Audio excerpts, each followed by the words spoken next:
This week we celebrate the solemnity of the most holy body and blood of Christ. In the past, we called it by its Latin name, Corpus Christi.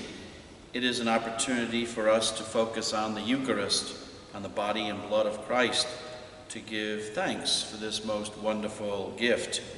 Our gospel passage is taken from Luke's account, chapter 9, verses 11 through 17. Let's take a listen. Jesus spoke to the crowds about the kingdom of God, and he healed those who needed to be cured. As the day was drawing to a close, the 12 approached him and said, "Dismiss the crowd so that they can go to the surrounding villages and farms and find lodging and provisions, for we are in a deserted place here." He said to them, "Give them some food yourselves." They replied, "5 loaves and 2 fish are all we have, unless we ourselves go and buy food for all these people." Now the men there numbered about 5,000.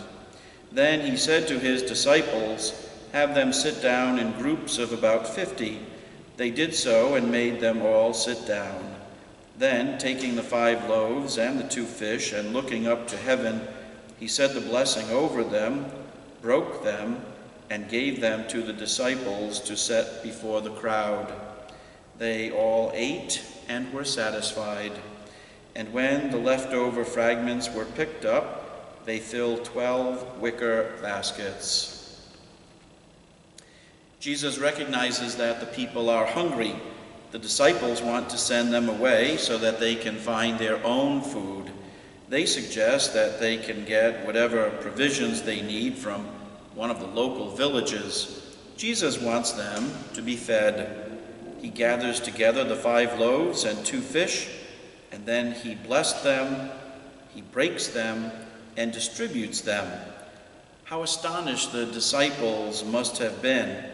They are up close and they witness what Jesus is doing. How astonished the crowd must have been.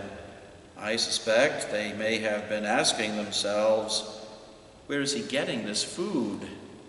Notice that what Jesus does with the loaves and fishes is what he did at the Last Supper, and it is what the priest does at every Mass. We bless, break, and distribute the bread of life, the very body and blood of Christ. The action of blessing, breaking, and distributing is really an extension of Jesus' tremendous generosity and love for us. When we receive the Eucharist, we have the opportunity to give thanks to Jesus for his love. The Eucharist is really the gift of love. Jesus is love incarnate, and we receive the gift of Jesus, the gift of love.